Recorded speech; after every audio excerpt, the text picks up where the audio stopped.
Nakahanda ang lalawigan ng Antique na magpadala ng rescue team sa isla ng Negros para tumulong sa Bulkang Kanlaon Response Operations. Si Paul Tarosa ng Radyo Pilipinas Iloilo para sa Balitang Pambansa. Paul. Handang Provincial Disaster Risk Reduction and Management Office o PDRRMO Antique na magpadala ng dagdag na response team at assets sa Negros Occidental sakaling lalala pa ang sitwasyon ng Bulkang Kanlaon.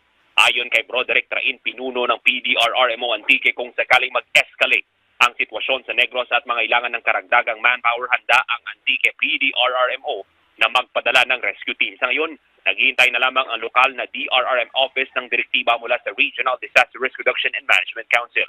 Samantala, nananatiling nasa blue alert status ang probinsya dahil sa pag-alboroto ng Bulkang Kanlaon. Noong Lunes, nakaranas ng ashfall ang ilang bayan sa probinsya. Mula sa PBS Radio Pilipinas Iloilo, Paul Tarosa para sa Balitang Pambansa. Maraming salamat, Paul Tarosa.